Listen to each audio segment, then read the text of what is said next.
Chief of Operations. Ça, c'est un beau titre, ça. Hein. Franchement, Chief Operations. De charge. Tu peux maintenant démarrer.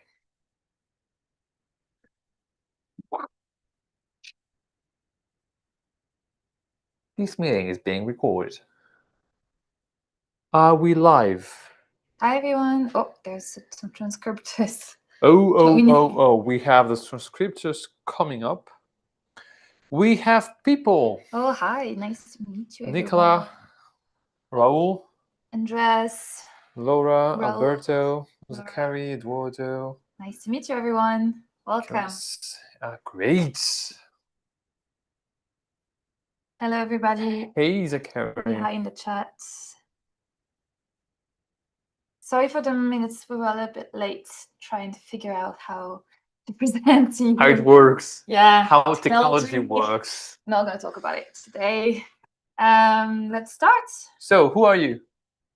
Who are you? Who am I? Yeah. Hi, nice to meet you. My name is Héloïse. I'm Customer Success Manager at Waalaxy, and today we have as well Michael. Present yourself. Okay, I'm the Chief Operating Officer here at Waalaxy. And today we're going to have a little less than an hour, right? To talk about your businesses.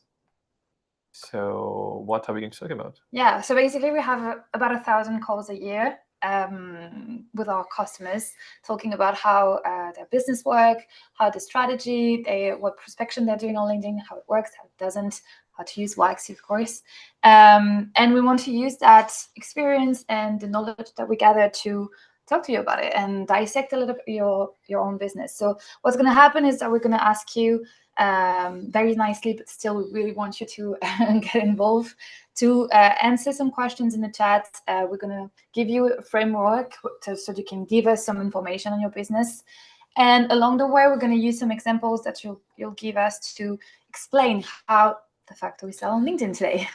So I'm going to give out the framework in a few moments, but just to clarify, there's not going to be any hack, any magical recipe. I don't want to disappoint. There'll be a recipe, but like it's not magical. Yeah, it's not going to be like that for you today, but it's going to be very interesting. A lot of best practices, a lot of information, and a lot of simplicity, common sense, and a lot of precision as well. So all of that, you already most likely know it, but more likely you need a reminder or just someone telling you. An external view, yeah. Yeah, exactly. It's always good.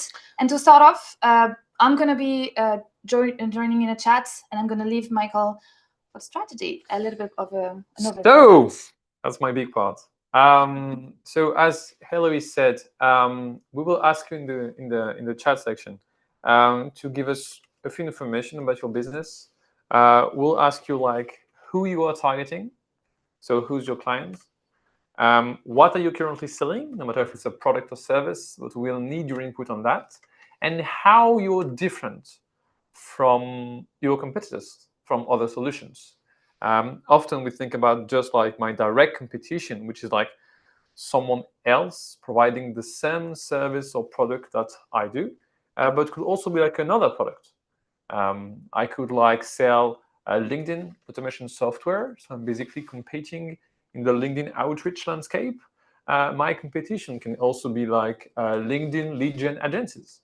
Okay, those people are in the end basically fulfilling the same need that you guys have, which is getting more clients. We'll also ask you for your LinkedIn headline, just have a quick review of your LinkedIn profiles, as well as, and this is really, really, really important, the first message that you send to your prospects.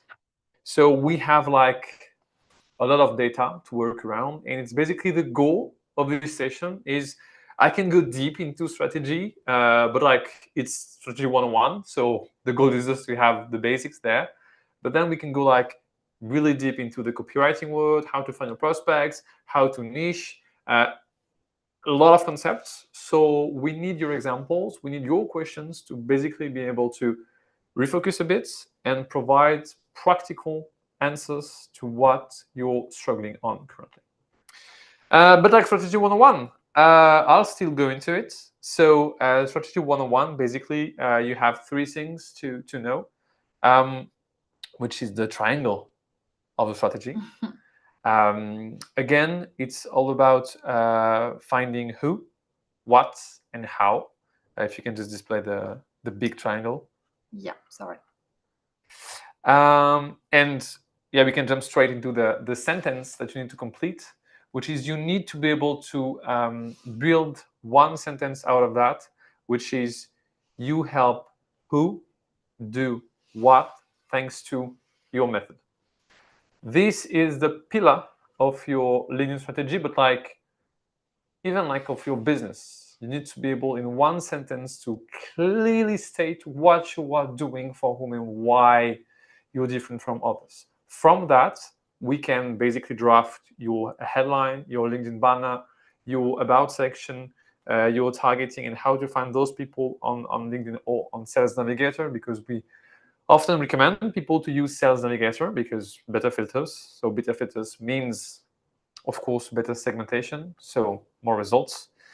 But also like in your messaging, like what kind of pain, what kind of small problems you are actually solving for your prospects.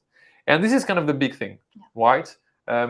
Often when we talk to our users, we see people, you may be in that case, referring to like big problems, such as, yeah, you're currently losing money. Yeah, right now I can help you save time. I can help you make more money. Okay, that's great, but like make more money is kind of the end goal, right?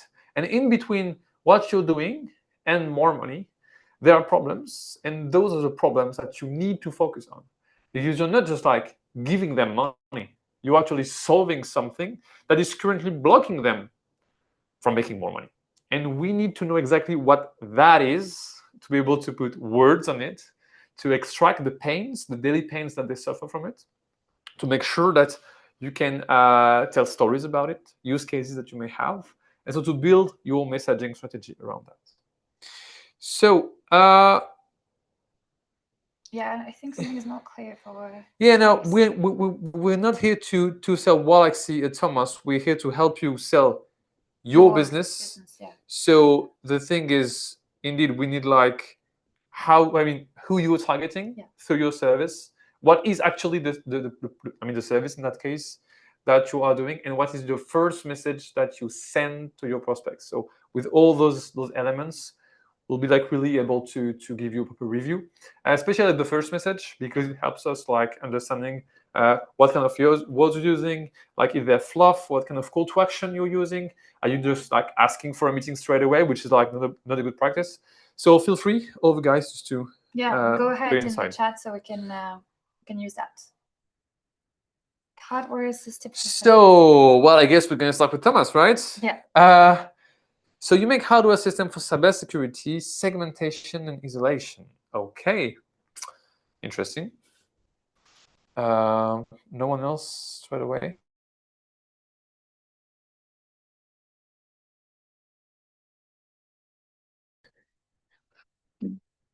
Some of the most important. Okay, we might just like the time that Thomas is taking, like to reply. You may just want to jump on other slides if you can just reshare the screen. Yeah, sure. Sorry, just a second.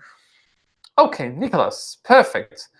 I'm going to start with that. So you help freelance project managers, multi 30s, with productivity faster and with less stress for the entire team, more challenging, more better paid project with 12 months.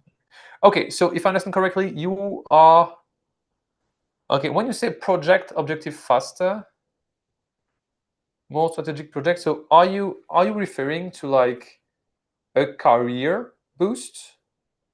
Is that it? Like you make them better to do their job? Or like, okay, great.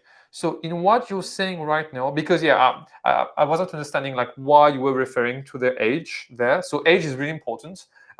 Most often than not, we don't use like demographics such as like age and gender, even like localization, because in most cases not relevant. But like in your field, indeed, it's really, really, really interesting. So the thing is, you're talking about, okay, yeah, well, that's just for the entire team. Okay, why is like project management stressful? That's kind of my thing.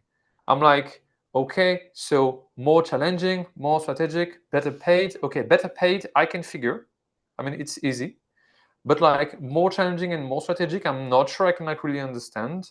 Like, what is my ambition when I'm a project manager?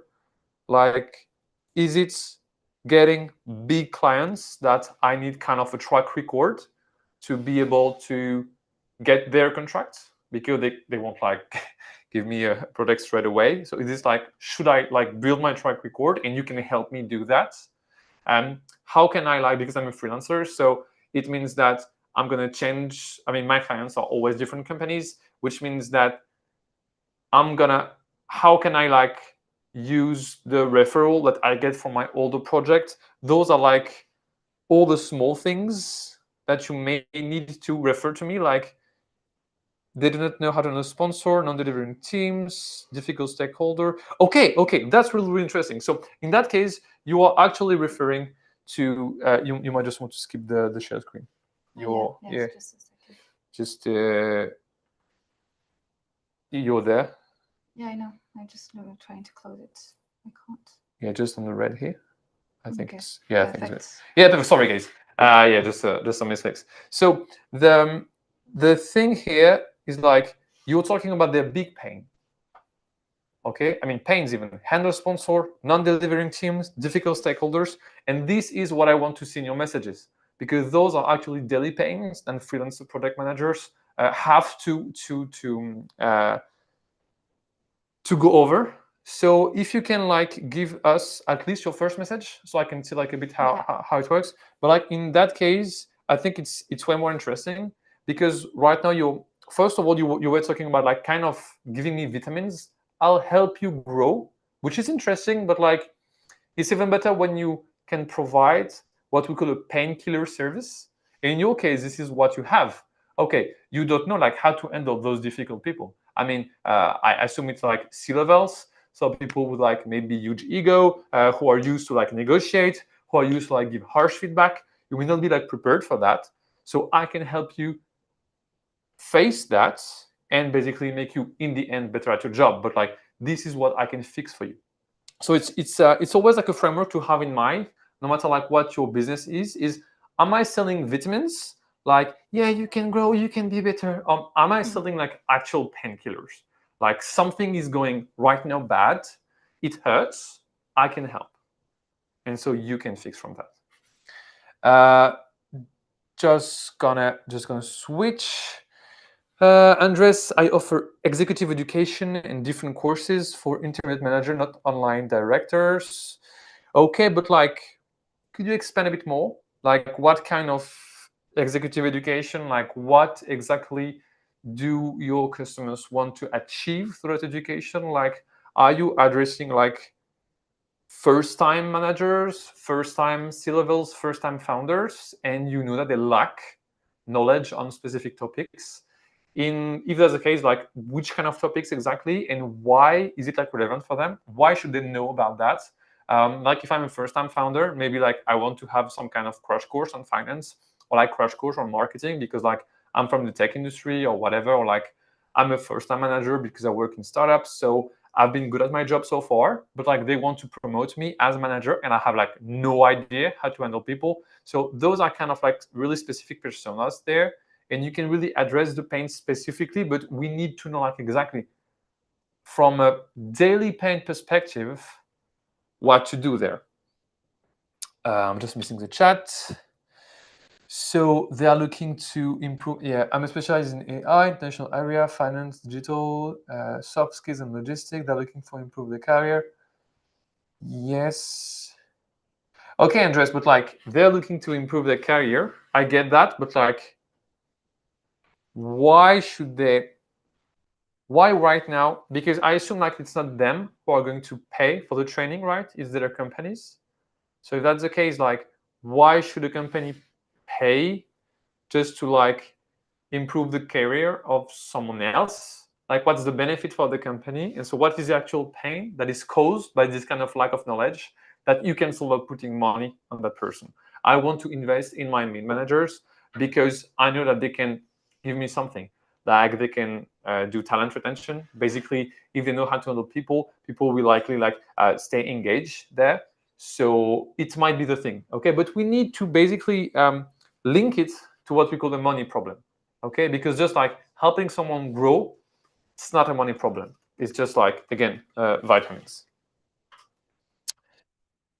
Yeah, okay. So because after the school, they will be more productive. That's the last thing I'd say about this topic. But like being more productive is way too broad, okay? It's like you'll be faster.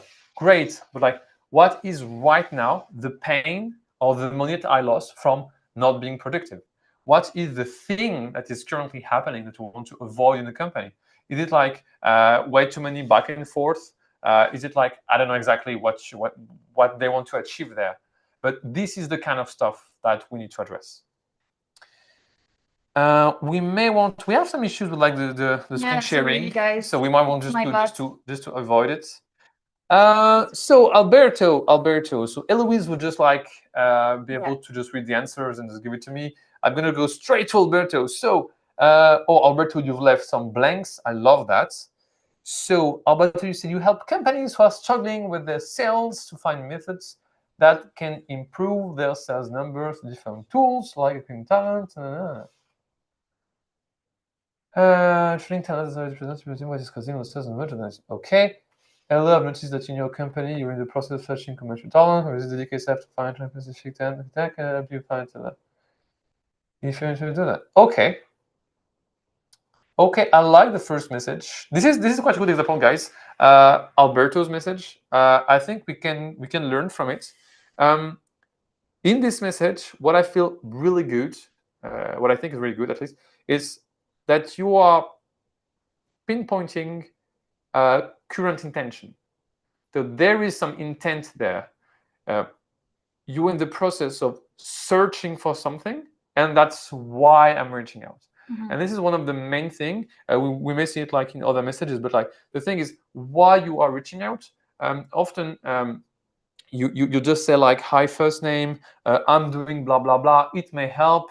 Are you interested? It's basically kind of the thing.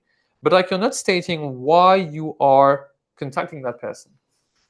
Could be because their job title is something that interests you. For example, like if I take back Andre's case, it's I noticed that your manager at I'm going to jump on the startup in this startup, like in this company. I know like really often startup are kind of hard for first-time managers. Is this something like you feel you need help to handle blah, blah, blah? So problem, but like concrete problems, to do your one-on-ones, to manage your manager, because this is something also you have to understand, like you need to manage your manager. And so it really like pinpoints the daily pain that you have, and it states why you're reaching out, because they are mid-manager in a startup. And in your case, that's what I really like, Alberto. You say, okay, I'm reaching out because this is currently your problem. I think I can solve it. Then I'm not sure like the CTA is strong enough. My business dedicates itself to find and train specific talent to sales. I think it's too many words. Your business, I mean, don't refer to your business. Just refer to yourself. I actually train talent, blah, blah, for a number of years. Like in that case, what I may want to understand is like, are you good at your job? If you give me like some kind of credibility, anything, the numbers, or could be like references, could be like name of other companies in the same industry that you've helped, but like at least like a number of years of experience. In that case, I can like relate. Okay, that person is actually skillful to do that. And then you can open like, I can help you find set talent. It's a bit too formal there. Maybe there's good stuff here. I've actually spent blah blah blah years to find and train those kind of talents. Could be a joke there, yeah, because I like to add some jokes in prospecting, and it works pretty well. So it could be like and train sales talent, in parentheses, something like, and God, we knew like it's hard to retain or something like that. It is something I could do for you, and that's it. But I keep it like conversational. If you ask a question, it should always good like to add some kind of questions to like, if you were talking to that person like in real time, you wouldn't just like put a sentence and a dot at the end, just like leaving some suspense. You would actually like want to engage with them. So it would be like just asking the question, there's something I can help. And you feel like, if in any case it's something that I can do, you can still reach out. No, you won't say that. You want to ask the question. So go and ask this question. Otherwise, I think from a positioning point of view, I mean, the service is quite simple. I mean, you've niched to commercial talent, talking about training, and to find. I mean, I think it's quite simple. And so in simplicity, you have success. So always good. Raoul, you help industrial professionals to reduce waste, to improve productivity with continuous improvement with lean manufacturing methodology, and support them with Six Sigma. Your customer engineering students and professional industry managers, CEOs, production team with training, with course and consulting. Okay, I'm not sure I understand exactly what you do. Reduce waste to improve productivity. In the end, not sure what you refer to. Like, are you referring to like actual physical waste of something? Are you referring to something else? Again, in that scenario, we are in something that I call a big problem. It's like reducing waste, improving productivity. So it's so big that like you have so many ways of solving productivity problem that I'm not sure as a CEO I'd go like this person can help, because you're not like pinpointing a pain that is clearly stated in your message. So I'm like, yeah, but like there are dozens of people who are clearly not doing anything that you do that are actually solving my productivity problem. Could be like a project management tool, like a software, could also improve my productivity in some ways.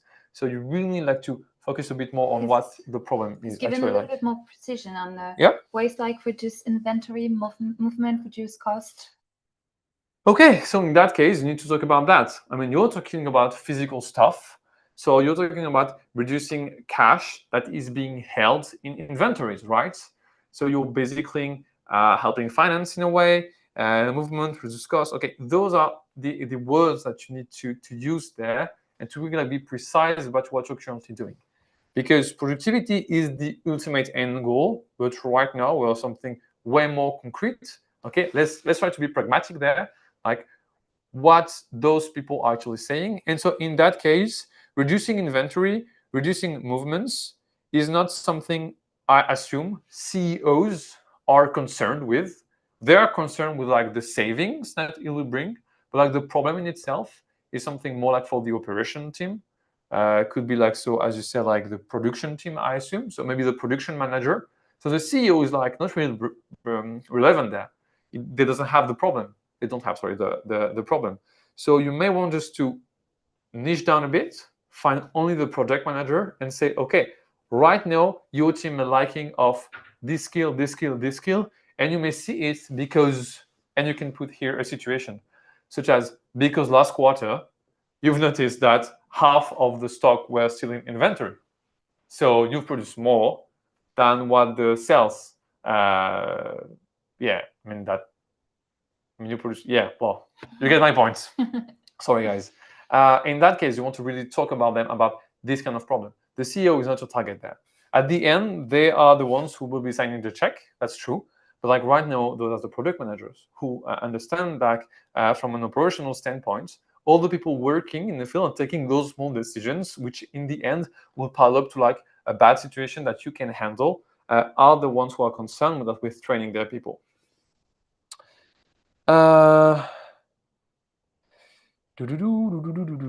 Thomas, so Thomas, you've added more details, right? So you were starting with like IT. Okay, yeah. So Thomas, you were working hardware system for cybersecurity. Great. Segmentation, customer most paranoid of paranoid. I love that. I love that because like paranoid is like a super strong word. So it could be a catchphrase such as like you're right of being paranoid, like something like really like it's normal and we understand you and we will help you to reduce the risk. And you say identify the target. It should be management, but they keep ignoring cybersecurity. So yeah, so in your case, Thomas, we have this issue of you're solving a big problem. Okay, you want to solve cybersecurity. And so it's not management that is concerned about security. They are concerned about the business itself, how it performs. Of course, they want to reduce risks, but like I'm not sure CEOs, COOs, CFOs, CPOs, and so on are really like willing to mitigate tech risk. And so wouldn't be more something like CTOs who are like actually working on infrastructure, working on maybe data management, and who are more like aware of what could go wrong? Because otherwise you need to basically educate those people, and in the end they'll have like to do some work, such as like going to the CTOs, going to data team, to the tech team, to the legal team, and say, okay, I'm aware that this is a risk that exists. Do we have this problem? Whereas you can directly go to the people who might handle the issue if it happens, and basically tell them, okay, let's take just a quick step back. Right now, if everything, as you said, it goes bananas, what do? Do you have a contingency plan? No, you don't. Okay, we can make one for you. And so from there, we can move on. But like talking to a CEO about that, not their job. Clearly not their job. It's actually something Raul asked as well. I have a question. The managers don't take the decisions. The CEO do. That's what Michael just said.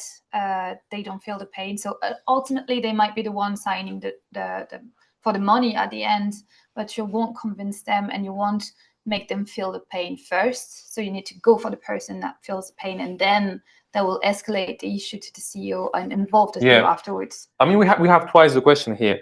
CEOs are signing checks and saying yes or no's to proposals that people from their management team make to them. If you contact a CEO saying, this is happening in your blah blah team, please check and pay, they won't do it. Not their job.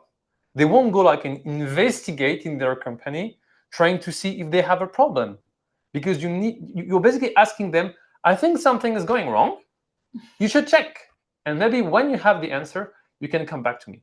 Your goal as a salesperson is to find the ones who are actually considering a solution about the problem they face and give them all the arguments to then convince their CEOs. Because like in any company, of course, you have some levels of decisions.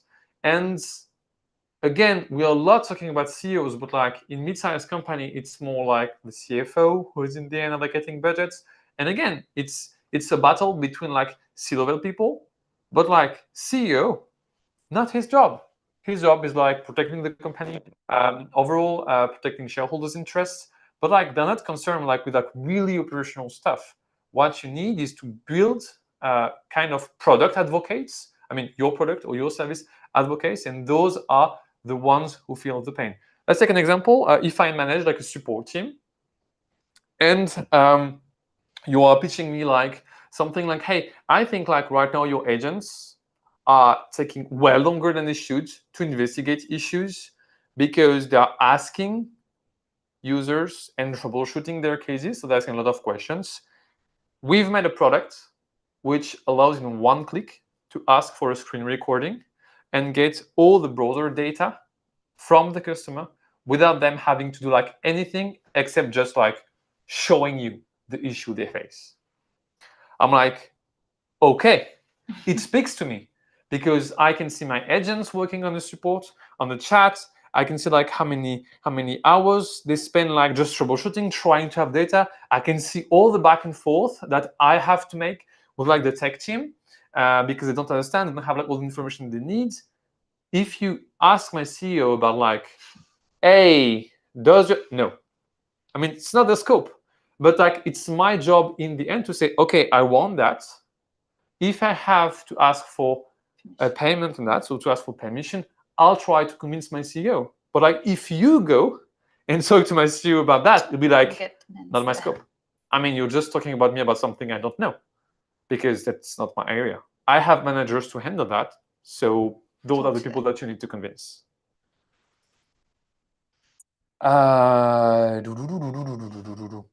So habits to protect, yeah, against Thomas. I feel like you with someone else. So just a question here from Thomas. Some more photos as I have. Okay, yeah, you're talking about like when you do when you're like posting on LinkedIn, you have many people in your network, but like you don't have reach. Not related to Waalaxy, and in fact, the reach of your post is not correlated to the number of people you have in your network. This is something super counterintuitive. I totally admit that.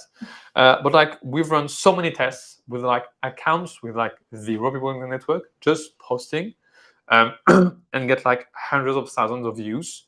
The thing is like, at some point, if your topic is too like kind of ad focused, it's like you're promoting your service or product in your post, at some point they're not like creating any engagement. And like LinkedIn is basically taking your post, showing it to like 100 people, and the algorithm is like seeing how they interact with it, like are they spending time reading it or stuff like that.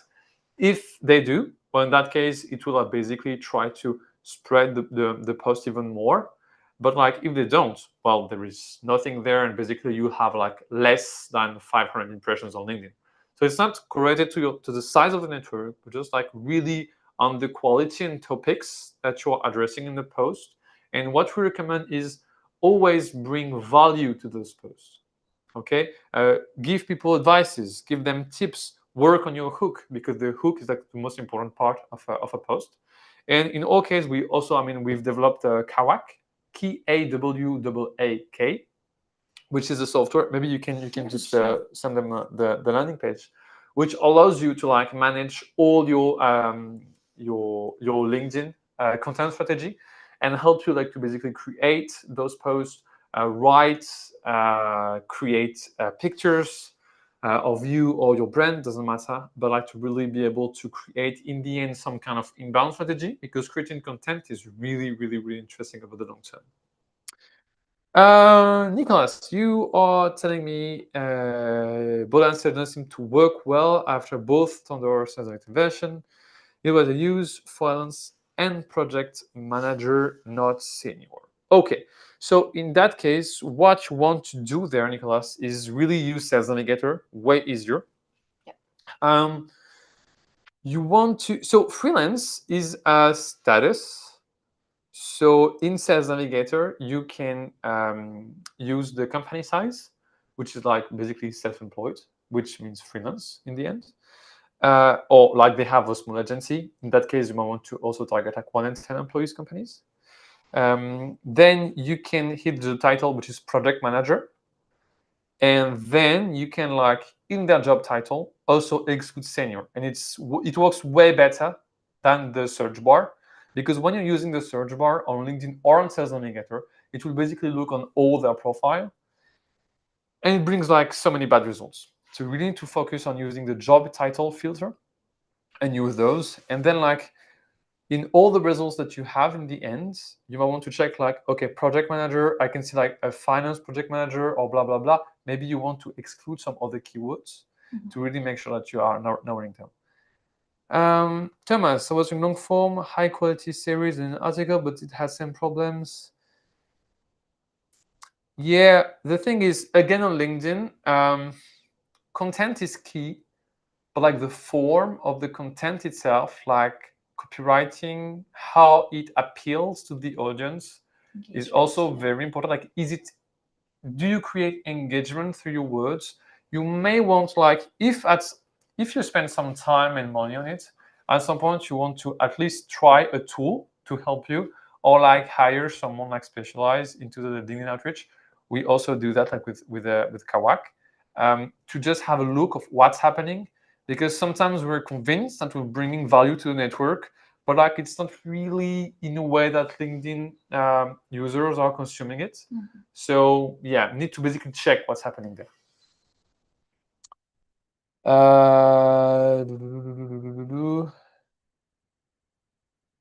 Yeah, we have different prices in EU and USA. Yeah, because we have euros and dollars, but like it's a one-on-one a comparison. And totally understand that you can't invest in Kawak there. Do we have like other people?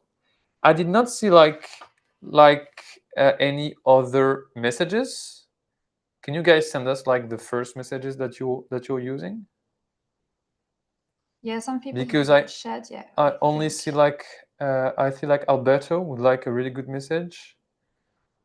Alberto, is it like all clear for you? Like, do you need something else? Do you want like to share with us like your follow-up? We could go over like, oh, Nikolai, great.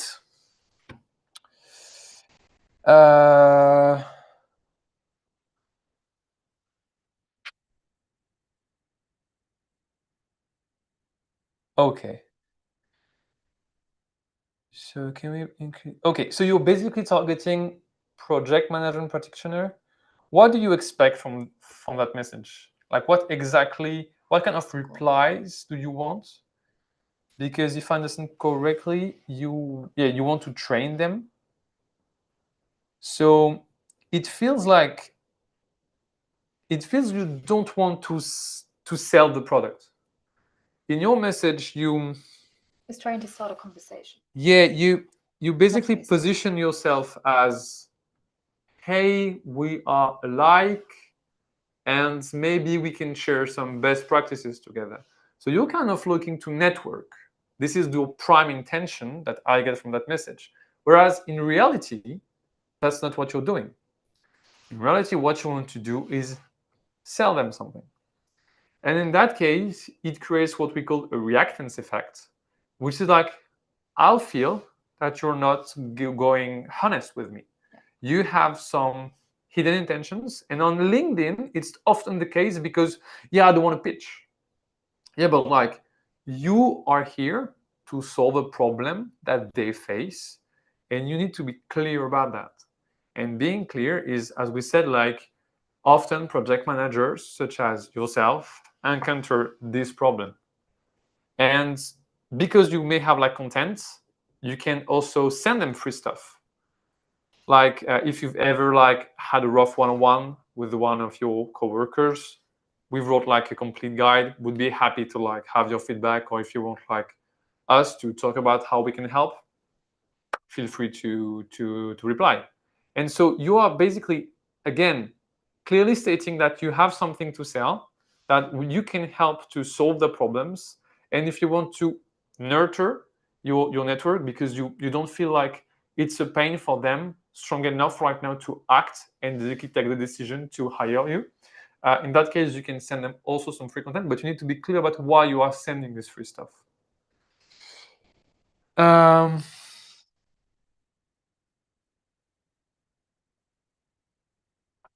Silent beta theory was targeting cybersecurity and privacy.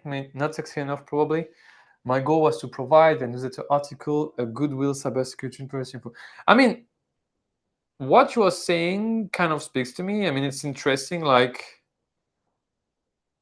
privacy might be like a big concern, especially like with like all the EU regulations in the States. You don't have like all the regulations, but like things are happening. So I assume that there is a need of clarity there, like of what's happening in the legal world and how like you can help them to comply with all the regulations. Again, often when we do something that does not work, we always need to take a step back and understand, like, do I have like a product market fit? Am I targeting the right person for that content? And if I don't understand like why they are not like understanding what I want to them, or like they are not responding, I may want to reach out to them directly, or at least like talk to my current customers and ask them, if I were to do that, would you like it? Would you engage with it? And in that case, if you don't have like many people following the newsletter, you might want to take your network, run like a message campaign on Waalaxy and ask them about it. Like, hey, I've tried like for many months right now to build a newsletter around cybersecurity and privacy, but like I feel people are not like responding to it. Would you mind like just having a look and tell me like if you feel you'd be interested by this content, what it does is you're asking people in your network their expertise. So like it's a big ego boost. They feel like valued, and you can have like some practical insights of something that you might be missing. And so because the content, I mean, there's value in what you want to say in those fields. They're often disregarded. Totally get that. But like you might need some more market data, so user data to really back what you're doing and basically continue investing in it. Otherwise, yeah, doing it just for nothing.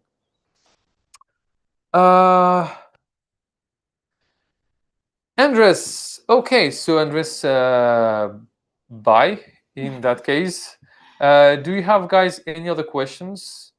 I mean, we like to review everything that you send us, so basically you have all the data to basically improve. If we just go over like a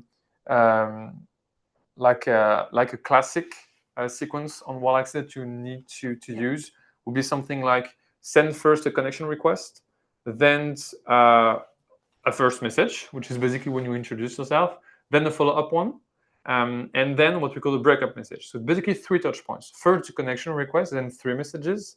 The first one needs to state why you're reaching out. Is it because like this person has a specific job title, has a specific pain, is like in a specific moment in their business life or like their career? I mean, you have many people like they're talking about like I can train you. Then the second message is more like you need to re-engage the conversation because you did not get a reply. So in that case, what you want to do is more something like, hey, maybe like I wasn't clear enough about like who I was in the previous message. Really sorry about that. We're basically apologizing for like trying to reach out again. And you can also send like a voice note on Waalaxy. It should be cool also to change like kind of the format of what you're saying. And then you have the breakup message, which is basically you want to get a yes or no reply. Like, I'm selling something. Are you in the end somewhat interested? Maybe not now, but later. Or like, am I just targeting the wrong person? Because you also need to really understand like, is the segmentation that I've made good enough for what I'm actually selling? And so you want to get that no also. And the breakup message is something really, really, really short. Should be like, am I going somewhere with that? Or like a question mark, or like just a GIF. Again, something with humor works really well. What you want to get in the end is a yes or a no. And that will help you, because if you don't have like a lot of replies, you're not sure of what you're doing. So you need to increase that number to basically really understand like, okay, I'm just targeting people who are completely like, not unaware of the problem, but like who don't care about what I say. And again, when we refer to the CEO part that we talk a lot about, like, are you targeting the CEO or not? You may see like most of them won't reply or say, yeah, thanks, but no. And not no because they're not benefit, that they cannot like benefit from the service, but no because they are the wrong person. Yeah. So you might want to send another message such as, okay, it's not you, but like someone in your company, but like it's always, you already know like it's not the right decision maker there. If you don't have like any other questions, guys, I think we will call it a day, right? So thank you guys for all your messages. I was really happy to help. If you have any other questions, feel free to ask our support team. Yeah. I'll be happy to reply. Thank you. Bye, guys.